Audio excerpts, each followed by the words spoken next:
ਸਭ ਤੋਂ ਪਹਿਲਾਂ ਸਾਰਿਆਂ ਨੂੰ ਮੇਰੀ ਪਿਆਰ ਭਰੀ ਸਤਿ ਸ਼੍ਰੀ ਅਕਾਲ। ਅੱਜ ਮੈਂ ਪ੍ਰਦੀਪ ਕੌਰ, ਪੰਜਾਬੀ ਮਿਸਟਰੈਸ, ਸਰਕਾਰੀ model senior secondary smart school Kharar, ਆਪ ਜੀ ਲਈ 9ਵੀਂ ਜਮਾਤ ਦੀ ਪੁਸਤਕ ਸਾਹਿਤਮਾਲਾ ਵਿੱਚੋਂ ਵਾਰਤਕ ਭਾਗ ਵਿੱਚੋਂ ਦੂਜਾ ਪਾਠ ਗਲੀ ਵਿੱਚ ਲੈ ਕੇ ਆਈ ਹਾਂ। ਇਹ ਪਾਠ ਪੰਡਤ ਸ਼ਰਧਾ ਰਾਮ ਫਿਲੌਰੀ ਨੇ ਲਿਖਿਆ ਹੋਇਆ ਹੈ।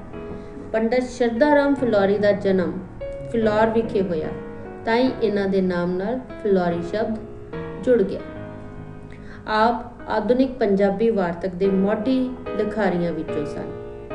ਪੰਡਤ ਸ਼ਰਧਾ ਰਾਮ ਫਿਲੌਰੀ ਨੇ ਹਿੰਦੀ, ਉਰਦੂ ਅਤੇ ਪੰਜਾਬੀ ਤਿੰਨੋਂ ਜ਼ੁਬਾਨਾਂ ਵਿੱਚ ਸਾਹਿਤਕ ਰਚਨਾ ਕੀਤੀ।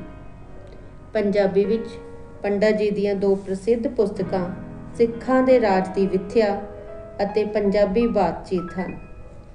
ਇਹ ਦੋਵੇਂ ਪੁਸਤਕਾਂ ਉਹਨਾਂ ਨੇ ਅੰਗਰੇਜ਼ ਹਾਕਮਾਂ ਦੇ ਕਹਿਣ ਤੇ ਲਿਖੀਆਂ। ਇਹਨਾਂ ਪੁਸਤਕਾਂ ਦਾ ਮਨੋਰਥ ਅੰਗਰੇਜ਼ ਅਫਸਰਾਂ ਜਾਂ ਪਾਦਰੀਆਂ ਨੂੰ ਪੰਜਾਬੀ ਸਿਖਾਉਣਾ ਸੀ। ਪੰਜਾਬੀ ਬਾਤਚੀਤ ਪੁਸਤਕ ਪੰਜਾਬੀ ਸੱਭਿਆਚਾਰ ਦੀ ਤਸਵੀਰ ਪੇਸ਼ ਕਰਦੀ ਹੈ। ਇਸ ਕੰਮ ਲਈ ਆਪ ਵਰ੍ਹਿਆਂ ਬੱਧੀ ਪੰਜਾਬ ਦੇ ਵੱਖ-ਵੱਖ ਇਲਾਕਿਆਂ ਵਿੱਚ ਜਾ ਕੇ ਉੱਥੋਂ ਦੇ ਲੋਕਾਂ ਦੀ ਗੱਲਬਾਤ, ਮੁਹਾਵਰੇ ਤੇ ਰਹਿਣ ਸਹਿਣ ਦੇ ਢੰਗਾਂ ਬਾਰੇ ਜਾਣਕਾਰੀ ਪ੍ਰਾਪਤ ਕਰਦੇ ਰਹੇ। ਹੁਣ ਪਾਠ ਗਲੀ ਵਿੱਚ। ਇਹ ਪਾਠ ਉਸ ਵੇਲੇ ਦੀ ਪੰਜਾਬੀ ਭਾਸ਼ਾ ਵਿੱਚ ਲਿਖਿਆ ਹੋਇਆ ਹੈ। ਵਿਦਿਆਰਥੀਓ, ਤੁਹਾਨੂੰ ਪਤਾ ਹੈ ਕਿ ਸੰਸਕ੍ਰਿਤ ਪੰਜਾਬੀ ਭਾਸ਼ਾ ਦੀ ਮਾਂ ਹੈ। ਪੁਰਾਤਨ ਪੰਜਾਬੀ ਵਿੱਚ ਉਸ ਦੀ ਝਲਕ ਪੈਂਦੀ ਹੈ। ਜੀਵਤ ਭਾਸ਼ਾ ਗਤੀਸ਼ੀਲ ਹੁੰਦੀ ਹੈ। ਸਮੇਂ ਦੇ ਨਾਲ ਨਾਲ ਹੌਲੀ-ਹੌਲੀ ਭਾਸ਼ਾ ਵਿੱਚ ਪਰਿਵਰਤਨ ਵੀ ਹੁੰਦਾ ਜਾਂਦਾ ਹੈ। ਇਸ ਪਾਠ ਵਿੱਚ ਸ਼ਰਧਾ ਰਾਮ ਫਿਲੌਰੀ ਨੇ ਉਸ ਵੇਲੇ ਦੀ ਪੰਜਾਬੀ ਜ਼ੁਬਾਨ ਵਿੱਚ ਹੀ ਗੱਲਬਾਤ ਕਰਦੀਆਂ ਤਰੀਮਤਾਂ ਨੂੰ ਦਰਸਾਇਆ ਹੈ। ਪਾਠ ਗਲੀ ਵਿੱਚ। ਮੈਂ ਵਿਦਿਆਰਥੀਓ ਇਹ ਇੱਕ ਵਾਕ ਪੜ੍ਹ ਕੇ ਇੱਕ ਵਾਕ ਦੇ ਅਰਥ ਹੁਣ ਦੀ ਪੰਜਾਬੀ ਵਿੱਚ ਸਮਝਾਉਂਦੀ ਜਾਵਾਂਗੀ। ਇਹ ਸੁਣ ਕੇ 5-7 ਕੁੜੀਆਂ ਤਰੀਮਤਾਂ ਉਸ ਗਲੀ ਵਿੱਚੋਂ ਨਿਕਲ ਕੇ ਉਸ ਦੀ ਛਾਬੜੀ ਆਣ ਘੇਰੀ। ਤਰੀਮਤਾਂ ਔਰਤਾਂ, ਛਾਬੜੀ ਹੌਕਰ ਜਿਹਨੂੰ ਆਪਾਂ ਕਹਿੰਦੇ ਆ, ਕੋਈ ਸਮਾਨ ਵੇਚਣ ਵਾਲੇ ਜਿਹੜੇ ਪਿੰਡਾਂ ਵਿੱਚ ਗਲੀਆਂ ਵਿੱਚ ਆਉਂਦੇ ਹੁੰਦੇ ਸੀਗੇ। ਕਿ ਆਵਾਜ਼ ਹੋਕਾ ਸੁਣ ਕੇ 5-7 ਕੁੜੀਆਂ ਨੇ ਉੱਤੇ ਆਲੇ ਦੁਆਲੇ ਘੇਰਾ ਪਾ ਲਿਆ ਭਾਈ ਦੇ, ਸਮਾਨ ਵੇਚਣ ਵਾਲੇ ਦੇ। ਕਿਸੇ ਆਖਿਆ, ਭਾਈ ਮੈਨੂੰ ਛੁੱਕੜ ਦੇ, ਸਲੂਨੇ ਦੇ, ਤੇ ਕੋਈ ਬੋਲੀ ਮੇਰੇ ਲਈ ਦਮੜੀ ਦੀਆਂ ਸੇਵੀਆਂ ਚਾ ਤੋਲ, ਕਿਸੇ 4 ਕੁੰਡਾਂ ਦਾ ਪਾਪੜ ਚਾ ਲਿੱਤਾ, ਤੇ ਕਿਸੇ ਅੱਧੀ ਦੀ ਦਾਲ ਪੱਤਰ ਪੁਰਚਾ ਪਵਾਈ। ਦਮੜੀ ਉਸ ਵੇਲੇ ਦੇ ਸਮੇਂ ਦੇ ਪੈਸੇ, ਕੌਡੀਆਂ, ਇਹ ਸਭ ਪੈਸੇ ਉਸ ਵੇਲੇ ਦੇ ਨੇ, ਗਿਣਤੀ ਮਿੰਤੀ ਦੇ।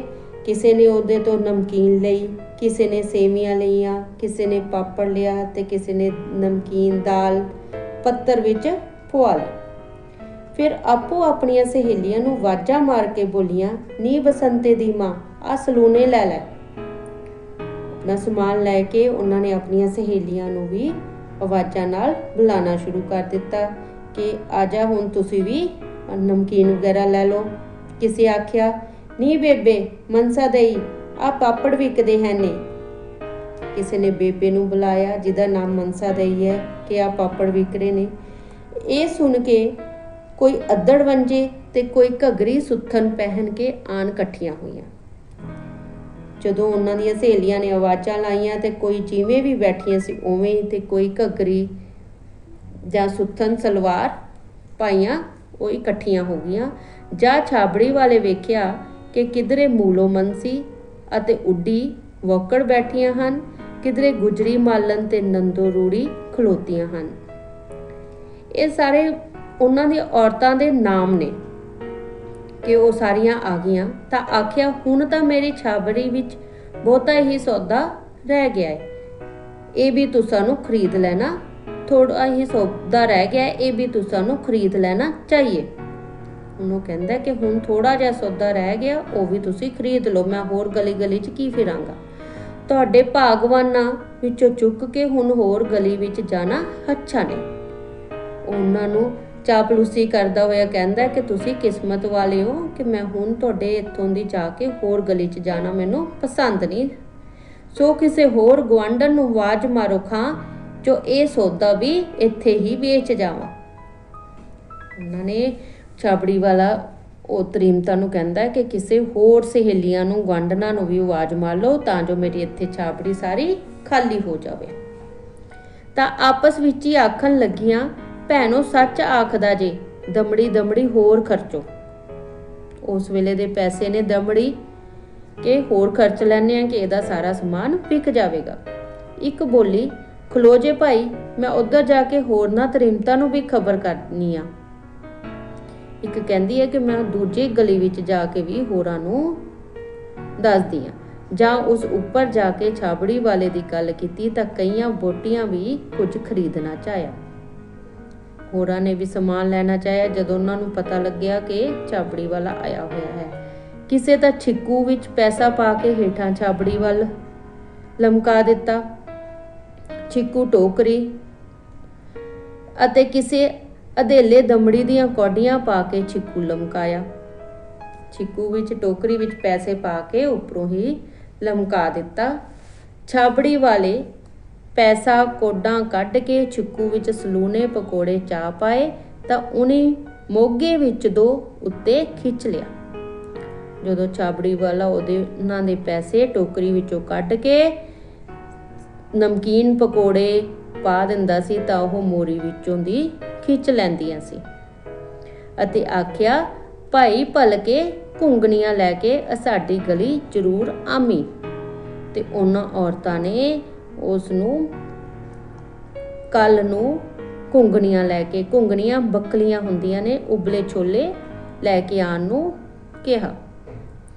ਵੱਡੇ ਵੇਲੇ ਮੂਲੋ ਅਤੇ 5-7 ਹੋਰ ਕੁੜੀਆਂ ਅਤੇ ਤਰੀਮਤਾਂ ਜਾਂ ਘਰੋਂ ਨਿਕਲ ਕੇ ਦਰਬਾਰ ਸਾਹਿਬ ਵੱਲ ਟੁਰੀਆਂ। ਥੋੜਾ ਜਿਹਾ ਦਿਨ ਚੜ੍ਹਨ ਤੇ ਮੂਲੋ ਨਾਮ ਹੈ ਤੇ 5-7 ਹੋਰ ਕੁੜੀਆਂ ਤੇ ਔਰਤਾਂ ਘਰੋਂ ਨਿਕਲ ਕੇ ਦਰਬਾਰ ਸਾਹਿਬ ਮੱਥਾ ਟੇਕਣ ਤੁਰ ਪਈਆਂ ਤਾਂ ਅੱਗੋਂ ਹਿੱਕ ਮਤਲਬ ਇੱਕ ਖੋਤਾ ਹਿਣਕਿਆ। ਉਸਦੀ ਆਵਾਜ਼ ਸੁਣ ਕੇ ਸਭਨਾਂ ਤਰੀਮਤਾਂ ਥੁੱਕਿਆ ਅਤੇ ਆਖਿਆ, ਮਾਰੋ ਤੇੜਿਆਂ ਦਾ, ਸਵੇਰੇ ਪਰਮੇਸ਼ਰ ਦੇ ਵੇਲੇ ਕਿੱਥੋਂ ਆਣ ਮਰਿਆ ਏ। ਭਾਵ ਉਹਨਾਂ ਨੇ ਖੋਤੇ ਦੇ ਹਿਣਕਣ ਨੂੰ ਵਹਿਮ ਕੀਤਾ ਕਿ ਇਹ ਕਿੱਥੋਂ ਆ ਗਿਆ, ਮੱਥੇ ਲੱਗ ਗਿਆ, ਬੁਰਾ ਦਿਨ ਨਿਕਲੇਗਾ। ਜਾਂ ਦਰਬਾਰ ਸਾਹਿਬ ਦੇ ਪੌਣੇ ਇਸ਼ਨਾਨ ਕਰ ਚੁੱਕੀਆਂ ਤਾਂ ਬੋਲੀਆਂ, ਭੈਣੇ ਦਿਨ ਵੱਡਾ ਆ ਗਿਆ ਈ। ਪੌਣਾ ਜਿੱਥੇ ਇਸ਼ਨਾਨ ਕਰਨ ਦੀ ਥਾਂ ਬਣੀ ਹੋਈ ਹੈ ਇਸਤਰੀਆਂ ਦੇ, ਉੱਥੇ ਦੀ ਗੱਲ ਹੈ ਕਿ ਜਦੋਂ ਉਹਨਾਂ ਨੇ ਇਸ਼ਨਾਨ ਕਰ ਲਿਆ ਤਾਂ ਉਹਨਾਂ ਨੇ ਸੋਚਿਆ ਕਿ ਦਿਨ ਕਾਫੀ ਵੱਡਾ ਚੜ ਗਿਆ ਤੇ ਅਸਾਂ ਅਜੇ ਅੱਜ ਐਤਵਾਰ ਦੀ ਕਥਾ ਵੀ ਨਹੀਂ ਸੁਣੀ, ਕਦ ਵਿਹਲੀਆਂ ਹੋਵਾਂਗੀਆਂ ਤੇ ਕਦ ਚੱਲ ਕੇ ਰੋਟੀ ਚੜਾਵਾਂਗੇ। ਵਿੱਚੋਂ ਹੀ ਇੱਕ ਮਿਸਰਾਣੀ ਕਥਾ ਸੁਣਾਉਣ ਲੱਗੀ। ਮਿਸਰਾਣੀ ਬ੍ਰਾਹਮਣੀ ਜਾਂ ਪੰਡਤਾਣੀ ਹੁੰਦੀ ਹੈ ਕਿ ਉਹਨੇ ਕਥਾ ਕਰਨੀ ਸ਼ੁਰੂ ਕਰਤੀ ਤੇ ਥੋੜੇ ਚਿਰ ਪਿੱਛੋਂ ਇੱਕ ਤਰੀਮਤ ਬੋਲੀ, ਮਿਸਰਾਣੀ ਅਸਾਂ ਪਿਛਲੇ ਐਤਵਾਰ ਆਪਣੇ ਪੁਰਤਾਣੀ ਤੇ ਕਥਾ ਸੁਣੀ ਸਾਈ, ਉਸਨੇ ਤਾਂ ਛੇਤੀ ਹੀ ਨਵੇੜ ਦਿੱਤੀ ਸੀ, ਤੂੰ ਵੱਡੀ ਜਿਲਮਿਲ ਕਰਦੀ ਹੈ।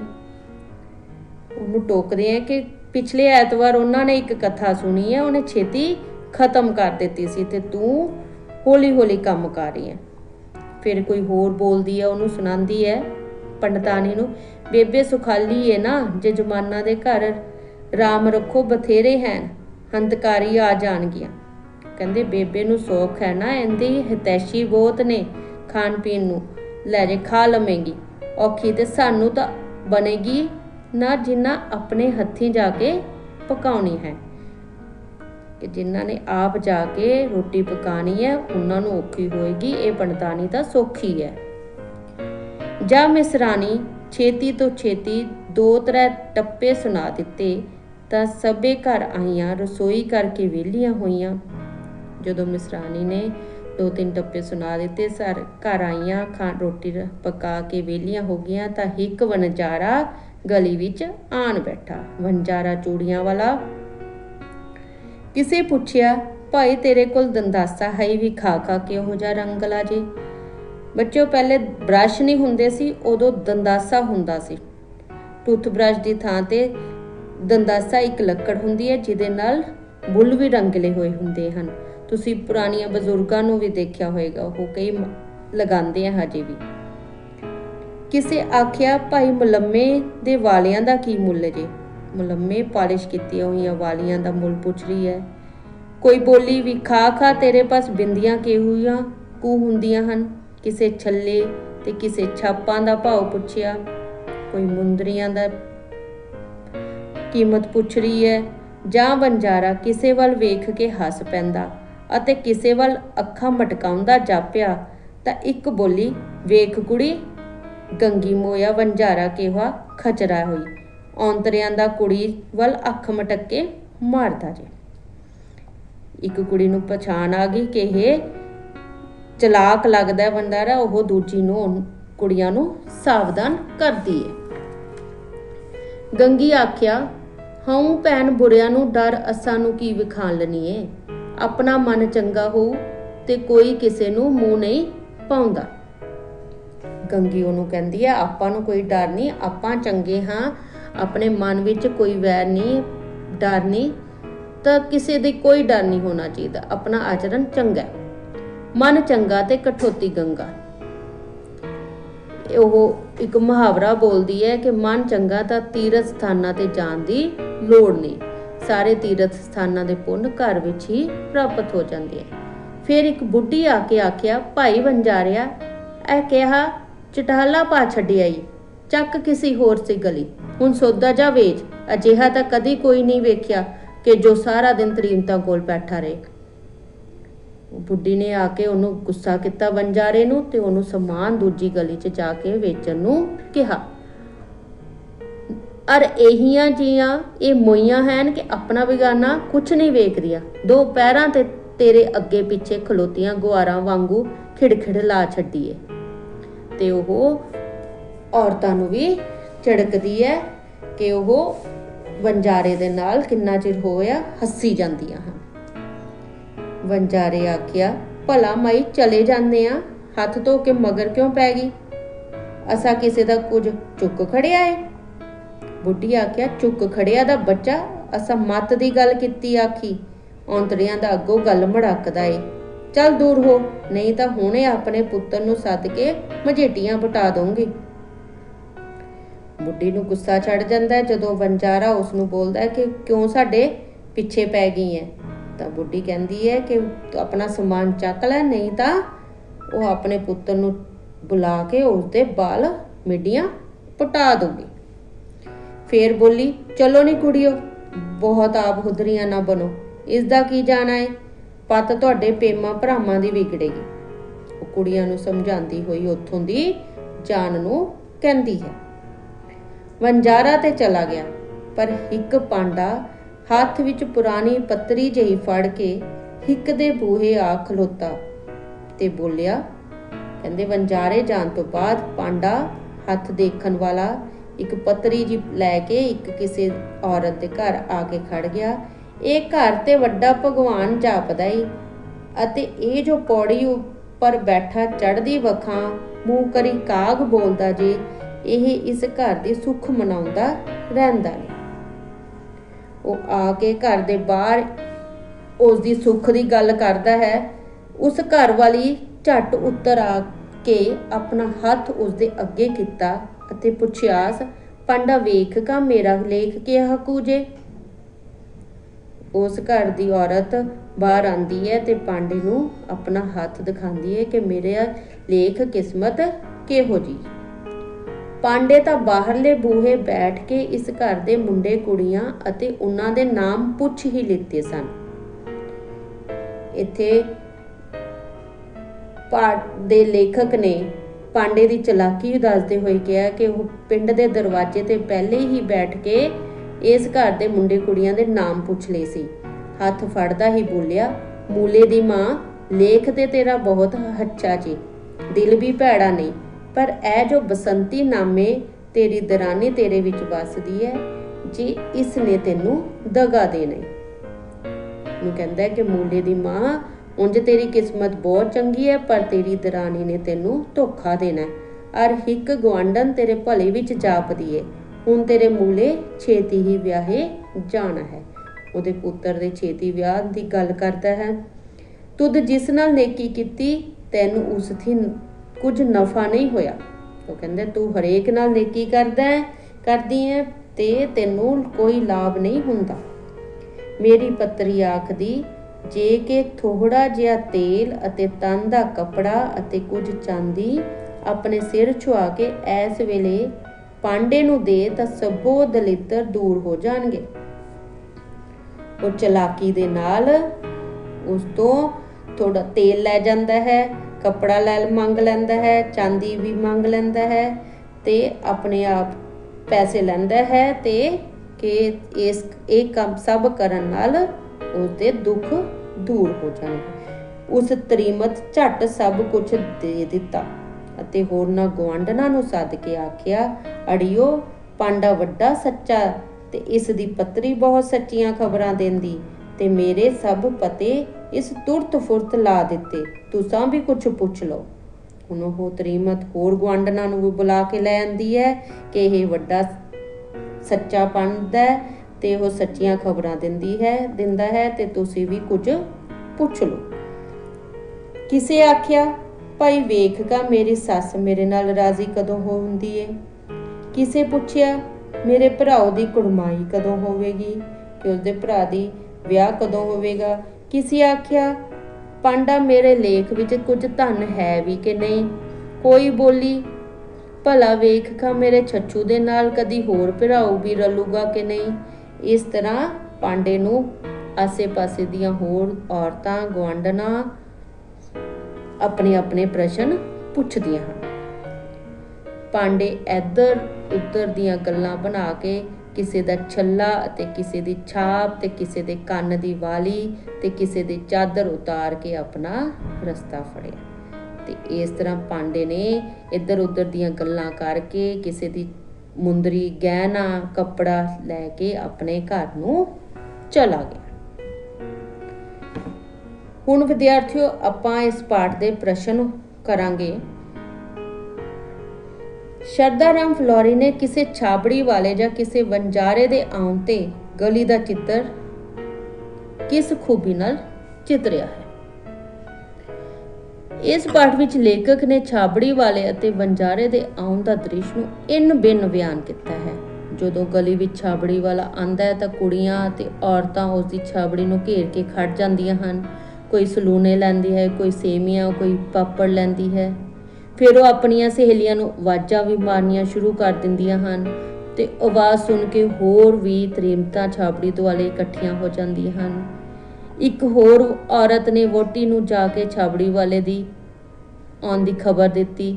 ਕਈ ਵਹੁਟੀਆਂ ਨੇ ਛਿੱਕੂ ਵਿੱਚ ਪੈਸੇ ਕੌਡੀਆਂ ਪਾ ਕੇ ਲਮਕਾ ਦਿੱਤੇ ਤੇ ਲੋੜ ਅਨੁਸਾਰ ਸਲੂਨੇ ਪਕੌੜੇ ਪਵਾ ਲਿੱਤੇ ਅਤੇ ਅਗਲੇ ਦਿਨ ਉਹਨਾਂ ਨੂੰ ਬੱਕਲੀਆਂ ਲੈ ਕੇ ਆਉਣ ਨੂੰ ਕਹਿੰਦੀਆਂ ਹਨ। ਦੂਜਾ ਪ੍ਰਸ਼ਨ ਹੈ, ਪਾਂਡਾ ਭੋਲੀਆਂ ਭਾਲੀਆਂ ਔਰਤਾਂ ਨੂੰ ਕਿਵੇਂ ਵਰਗਲਾ ਕੇ ਲੁੱਟਦਾ ਹੈ।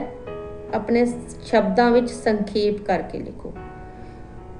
ਆਪਾਂ ਬੇਟੇ ਪਾਠ ਵਿੱਚ ਪੜ੍ਹਿਆ ਤਾਂ ਹੈ ਕਿ ਪਾਂਡਾ ਪਹਿਲੇ ਹੀ ਪਿੰਡ ਦੇ ਦਰਵਾਜ਼ੇ ਵਿੱਚ ਖੜ ਕੇ ਉਸ ਘਰ ਦੀ ਆਵਾਜ਼ ਮੂਲੇ ਦੀ ਮਾਂ ਦਾ ਸਾਰਾ ਕੁਝ ਪਤਾ ਕਰ ਲੈਂਦਾ ਹੈ ਤੇ ਉਹ ਲੁੱਟਣ ਆ ਜਾਂਦਾ ਹੈ।